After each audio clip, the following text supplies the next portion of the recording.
കളി ഇത്രയേ ഉള്ളൂ. വളരെ സിമ്പിൾ ഇക്വേഷൻ. നമ്മൾ പറയത്തില്ലേ, ശത്രുവിന്റെ ശത്രു മിത്രം എന്ന് കേട്ടിട്ടില്ലേ?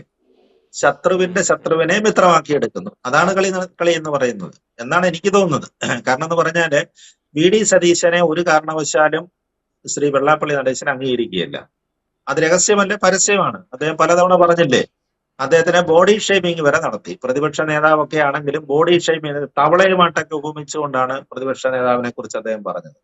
അതേപോലെ തന്നെ രാഷ്ട്രീയ കക്ഷികളെ, സതീശനെ സംബന്ധിച്ചിടത്തോളം ചില കാര്യങ്ങളിൽ വളരെ വ്യക്തമായ നിലപാടാണ്. സമുദായ നേതാക്കന്മാരുടെയൊക്കെ വീട്ടിൽ ചെന്ന് അല്ലെങ്കിൽ അവരുടെ ആസ്ഥാനത്ത് ചെന്ന് വോട്ട് ചോദിക്കുന്നതിനെ അദ്ദേഹം അനുകൂലിച്ചിട്ടില്ല. പണ്ടും അങ്ങനെ തന്നെയായിരുന്നു. അതിന് ഒരു വാക്കാണ് അദ്ദേഹം ഉപയോഗിക്കുന്നത്. നമ്മൾ പറയത്തില്ല, തിണ്ണ നിരങ്ങുക എന്നൊക്കെ പറയും. അങ്ങനെയുള്ള തിണ്ണ നിരക്കങ്ങള് വളരെ കുറഞ്ഞൊരു നേതാവായിട്ടാണ് ശ്രീ വി ഡി സതീശനെ രാഷ്ട്രീയത്തിൽ എല്ലാവരും കാണുന്നത്. ശ്രീ വെള്ളാപ്പള്ളി നടേശനെ മിക്കവാറും എല്ലാ സ്ഥാനാർത്ഥികളും നമുക്കറിയാം, കണിച്ചുകുളങ്ങരയിലുള്ള അദ്ദേഹത്തിന്റെ വീട്ടിൽ ചെന്ന്, ചേർത്തല കണിച്ചുകുളങ്ങരയിലെ വീട്ടിൽ ചെന്ന് കാണാറുണ്ട്, ആശീർവാദം വാങ്ങാറുണ്ട്. അതൊന്നും തെറ്റായ കാര്യങ്ങളല്ല. സതീശൻ അത് ചെയ്തിട്ടില്ല, സതീശൻ അത് ചെയ്യാറില്ല. അതേപോലെ തന്നെ NSS നേതാവ് ജി സുകുമാരൻ നായർ, അദ്ദേഹത്തെ വീട്ടിലല്ല, NSS ആസ്ഥാനമായി പെരുന്നേച്ചെന്നാണ് ചിലർ കാണാറുള്ളത്.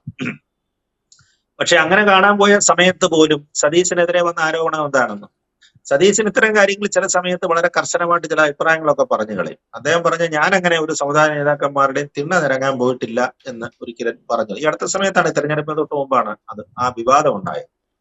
അന്ന് NSS സെക്രട്ടറി പറഞ്ഞത്, ആര് പറഞ്ഞു തിണ്ണേണ്ടിരുന്ന് നിരങ്ങുകയായിരുന്നോ അതോ ഇരിക്കുകയായിരുന്നോ ഉരുളുകയായിരുന്നോ എന്ന് എനിക്കറിയത്തില്ല, എന്തായാലും ഇവിടെ വന്നിരുന്നു എന്ന് പറഞ്ഞു.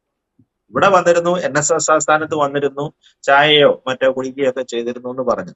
അപ്പൊ ഇതിലേതാണ് തിണ്ണ നിരക്കം, ഏതാണ് തിണ്ണ ഇരിപ്പ്, എന്താണ് എന്ന് നമുക്ക് മനസ്സിലാകുന്നില്ല.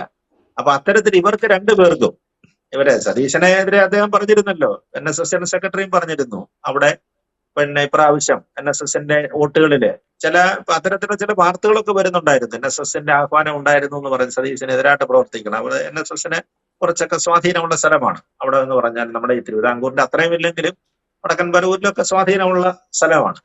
വെള്ളാപ്പള്ളി നടേശൻ പരസ്യമായിട്ട് പറഞ്ഞിരുന്നു, അന്ന് പരസ്യമായിട്ട് തന്നെ അദ്ദേഹം പറഞ്ഞിരുന്നു, വി ഡി സതീശനെതിരെ എത്ര പ്രസ്താവനകളാണ് ഇറക്കുന്നത്. മുമ്പേ പറഞ്ഞ പോലെ ബോഡി ഷേമിംഗ് അടക്കമുള്ള ഒരുപാട് പ്രസ്താവനകൾ ഇറക്കിയിട്ടുണ്ട്.